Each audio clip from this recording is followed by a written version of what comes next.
Этого коня зовут Чар Сулу, в переводе «пятнистый красавец». Он родился 16 лет назад в табуне обычного животновода. Однажды его случайно увидели исследователи лошадей из Новой Зеландии, а потом и Америки. Я много беседую с доктором Гус Скотраном.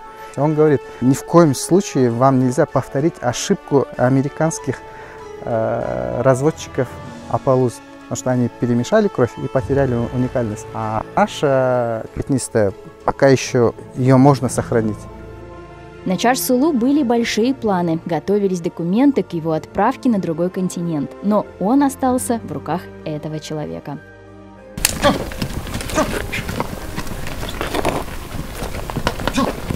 Мунарбек Кулданбаев в начале 2000-х вместе с братом, один из первых в Кыргызстане, организовали конные туры для иностранных туристов. Он же создал первую в Центральной Азии федерацию по хорсболу и начал вывозить кыргызских пастухов на соревнования в Европу.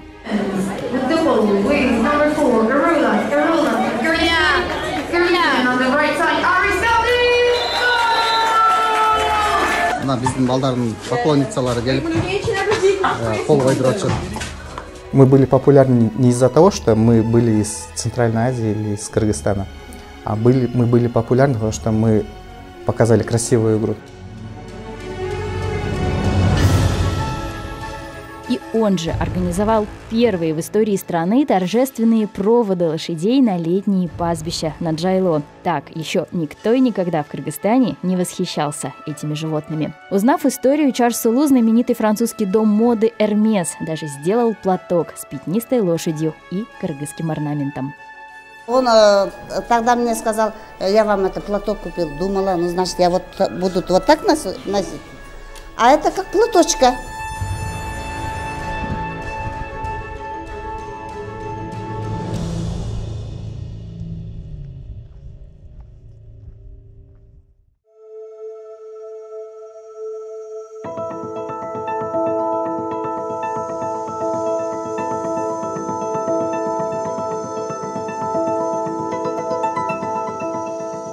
Город Токтагул, родина Мунарбека. Именно сюда переехал жить Чар Сулу, сменив конюшню у холодного высокогорного озера Сонкуль на теплое Токтагульское водохранилище. Это самый большой резервуар в Центральной Азии, из которого вода поступает на гидроэлектростанции. Сколько в нем воды – актуальный вопрос последних десятилетий практически для каждого кыргызстанца. От этого зависит, сколько часов в день люди будут сидеть без света и сколько угля надо закупить перед холодами. Ситуация с водой плохо, да, плохо. С каждым годом маловодие. Первый раз был 19 миллиардов кубометров. Потом как-то 16 было, 15 было, 14, 13, а сейчас 12 с чем-то, что ли, или точно не знаю. В этом году запрещают нам пользоваться электрическим отоплением, и поэтому уголь мы побольше купили.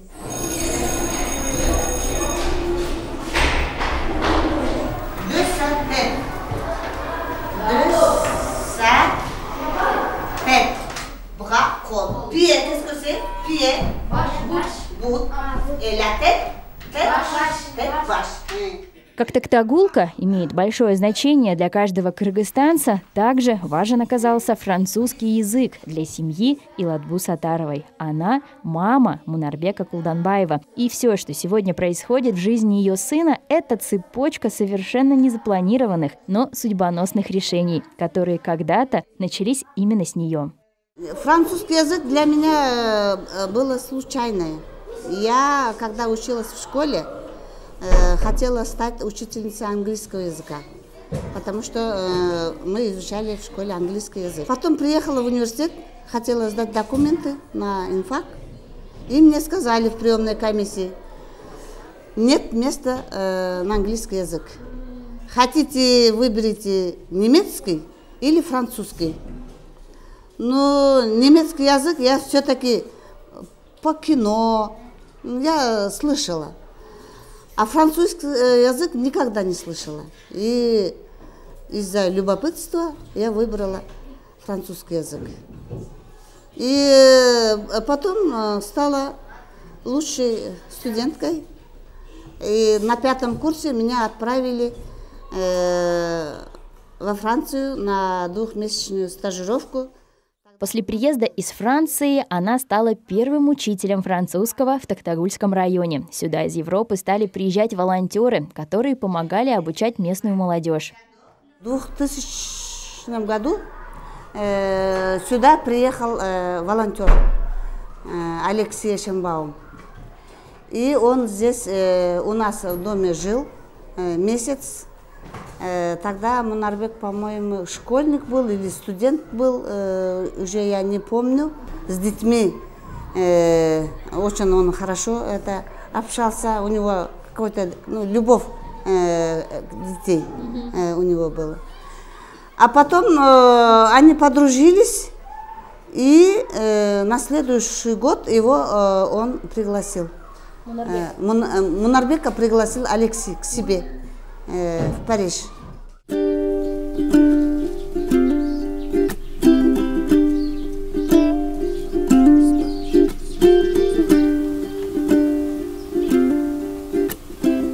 Это все, это заготовки на зиму.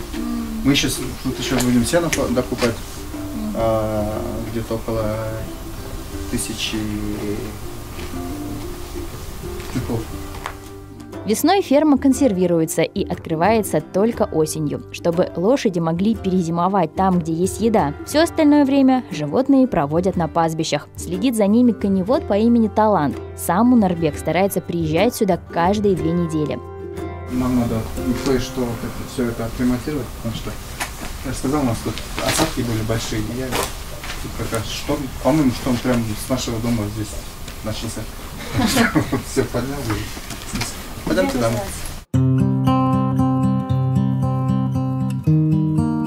Семья Мунарбека живет в столице Кыргызстана, Бишкеке, а он в постоянных разъездах. Та поездка в гости к волонтеру из Парижа не прошла даром. Вместе с братом они решили, что будут налаживать между странами туристические отношения. Мунарбек занимался этой работой почти 20 лет, и Франция стала вторым домом. В 2021 году, по-моему, я сделал переоценку всех ценностей своих, оставил бизнес и сейчас полностью поглощен моим проектом по разведению и популяризации пятнистой лошади.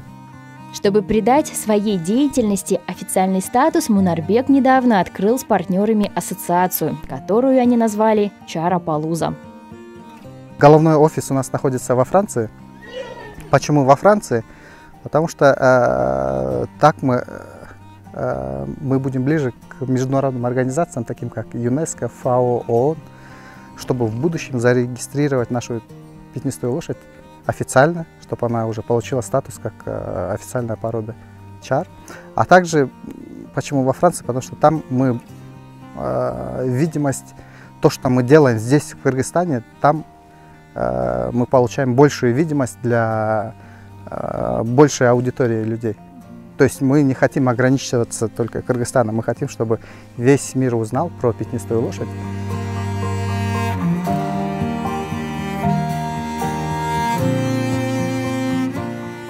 Любой желающий может принять участие в возрождении этой лошади, стать членом ассоциации или просто поддержать ее работу спонсорством. Сделать это можно на официальной страничке ассоциации. Мы сейчас пришли к тому моменту, когда нам уже необходимы новые современные загоны, современная лаборатория, конезавод со всеми условиями, где мы можем уже профессионально заниматься селекционными работами. Этот наш проект рассчитан на 2004-2025 год. Я надеюсь, к 2025 году мы уже отстроимся и будем уже работать на новой базе.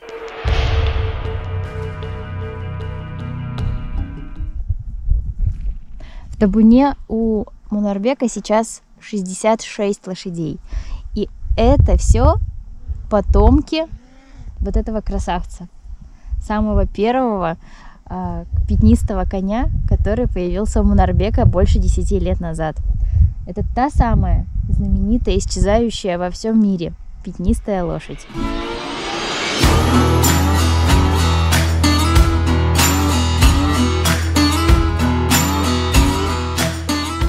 том, что Чарльз Сулу необычный конь, выяснилось совершенно случайно. Мунарбек помогал британскому журналисту Конору Вудману организовать съемки фильма. И в объектив случайно попала пятнистая лошадь. Этот эпизод увидела конезаводчица из Новой Зеландии, которая всю жизнь занималась разведением и изучением американских опалуз.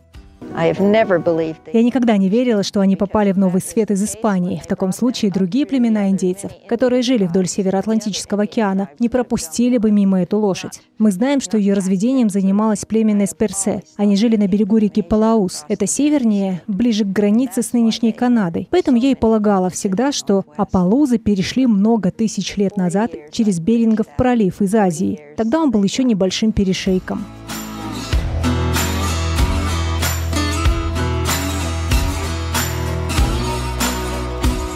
Она связалась со съемочной группой и сказала, что ей срочно надо приехать в Кыргызстан. Так у Конора Вудмана родилась идея нового фильма. Вместе с Мунарбеком вся группа отправилась на поиски. У всех лошадей с пятнистым окрасом они брали клочок шерсти для проведения генетических анализов. У нас была предварительная программа, где мы будем снимать, что мы будем снимать. У нас день появился свободный, и мы решили с Конором, с другом моим, подняться на Сонгкуль. Там был табун, другой табун пятнистых лошадей. Их снять. И плюс еще вот эти пейзажи заснять для заставки, для фильма. И когда мы поднимались туда, много чего происходило на нашем пути. То машина сломается, то еще кое-что. И так мы во времени потеряли.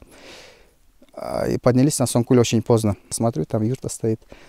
Мы к юрте подошли, попросились у них переночевать. Разговорились, мы им рассказали, почему мы тут, зачем мы тут ходим, что мы тут снимаем. И он говорит, а у меня такой пятнистый жеребец есть, может, он то, что вы ищете, можете посмотреть. На следующее утро он пригнал свой табун, и там был Чарльз Сулу. У него настоящий леопардовый окрас. Ему нужно дать индейское имя.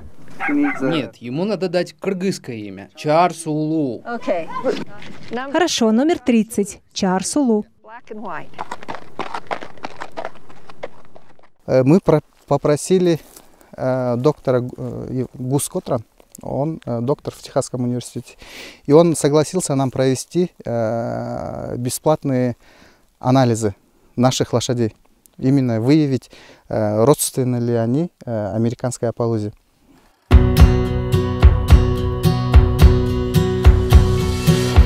В Чарльз Сулу оказалось очень много информации первобытной пятнистой лошади. Когда это выяснилось, ее захотела забрать в Новую Зеландию героиня фильма «Настоящая опалуза». Но вывести животное не получилось. В Кыргызстане не было ветеринарных служб, готовых выдать необходимые документы. Пока искали другие пути вывоза Чарльз Сулу, конь жил у Мунарбека. И в какой-то момент он понял, что отдавать его уже не хочет.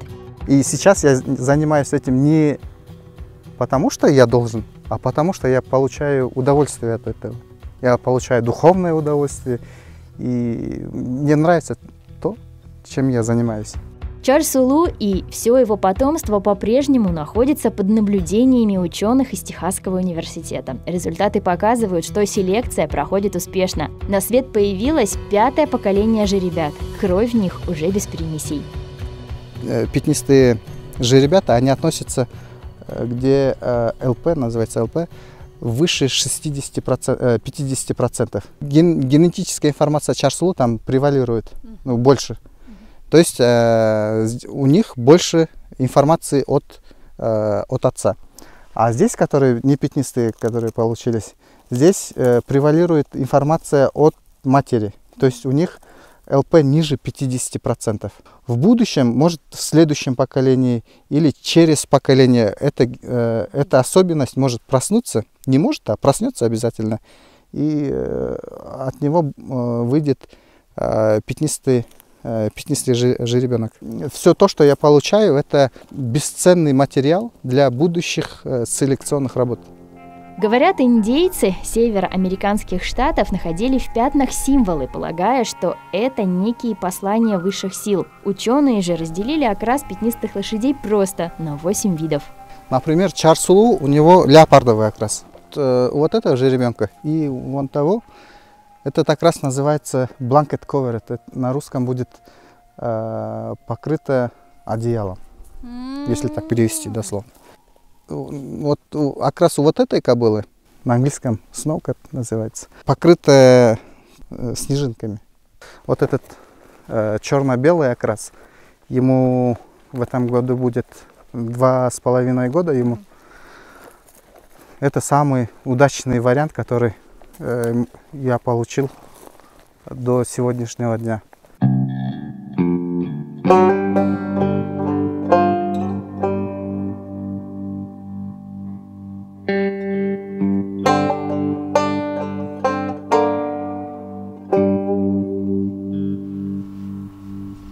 У Таланта есть своя пятнистая лошадь. Ему подарили ее специально, чтобы конюх почувствовал и понял характер этих животных не как табунчик, а как хозяин собственной пятнистой. У них небольшое отличие от обычных лошадей. Оно заключается в том, что они чуточку умнее, хорошо держатся в табуне.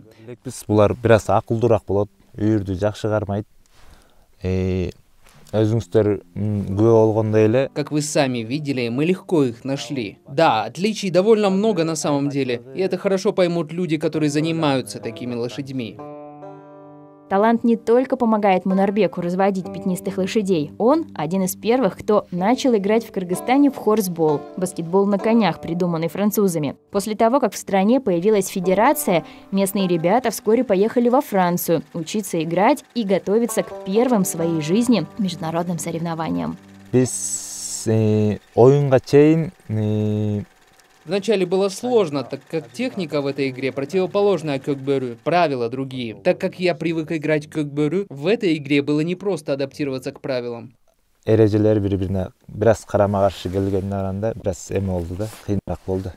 На подготовку ушло несколько лет. В прошлом году команда из Кыргызстана участвовала в чемпионате мира по хорсболу. Об игре кыргызских спортсменов французские газеты написали на первых полосах.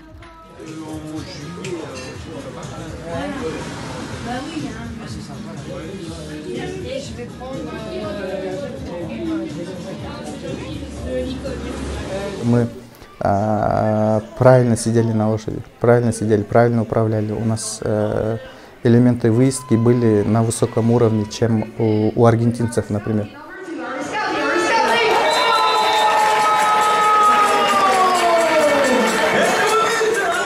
Хорсбол – это не только спорт, это еще как показ моды. Например, когда команды выходят, там их тоже по одежде тоже оценивают. То есть какое седло, какой фирмы седло. Меня мои друзья выручили. Они нам одолжили свои сапоги, свои седла. Приодели. Да, приодели.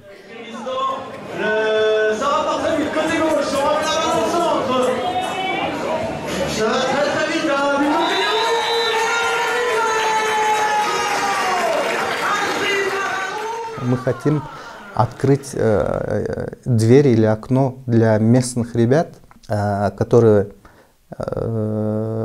которых нет доступа, например, выехать за границу, но они умеют хорошо держать себя в седле, хорошо управляют лошадью, у них есть такие способности.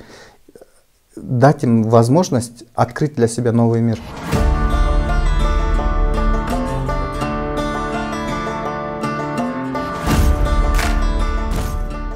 После того, как сборная по хорсболу стала активно тренироваться, Мунарбек принял решение вывести в свет и своего пятнистого красавца. На своей ферме в Токтагуле он организовал торжественный праздник – проводы Чарсулу на Джайло и рассказал о нем в первую очередь кыргызстанцам.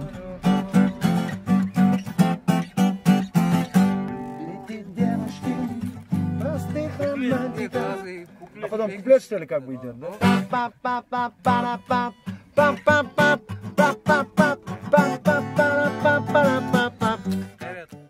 На этот фестиваль мама Мунарбека пришла с красивым аксессуаром на шее. Вскоре после выхода в 2015 году фильма Конора Вудмана «Настоящая Аппалуза» известный французский дом моды Hermès выпустил платок с изображением пятнистой лошади и кыргызским орнаментом. Он тогда мне сказал, я вам это платок купил. Думала, ну значит я вот буду вот так носить.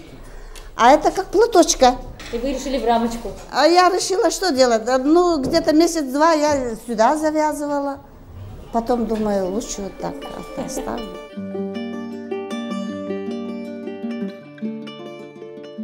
В отличие от платков из тонкого шелка, своих лошадей Мунарбек не продает. Хотя цены заманчивые. Если говорить про американскую Апалузу, стоят они от $100 000 до $1 миллиона. Я много беседую с доктором Гус Скотроном. Он говорит, сейчас даже в Америке, в Соединенных Штатах, настоящей Апалузы не осталось. Потому что у них тоже была проблема, когда они начали смешивать кровь настоящей Апалузы с породами других лошадей, чтобы сохранить окрас, но получить лошадь, которая может участвовать в спорте. Но здесь, в Кыргызстане, самая главная проблема в том, что мы повторяем, идем же по тому пути, что и американцы. Именно поэтому, когда к нему обратились арабы с выгодным предложением, он отказал, так как речь шла о скрещивании чар-сулу с арабскими породами. Это все делается искусственно, то есть человек вмешивается в генетическую цепочку, которая создана природой.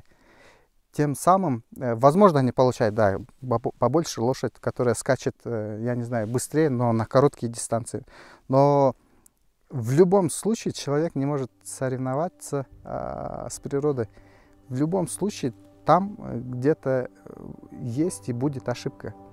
На днях Мунарбек снова вылетает во Францию для обсуждения проекта будущего конезавода. Он хочет, чтобы место, где содержатся потомки знаменитой Апалузы, было более респектабельнее. Ведь с каждым годом сюда приезжает все больше иностранных туристов, желающих увидеть этих красавцев. Да и планы Мунарбека настолько масштабны, что места в старых загонах не хватает уже сейчас. Вообще у меня в планах видеть тысячи и тысячи пятнистых лошадей. Я боюсь, что моего времени не хватит, но если я даже успею заложить фундамент, и другие, если вытянут все это, продолжат, то это уже будет большой успех.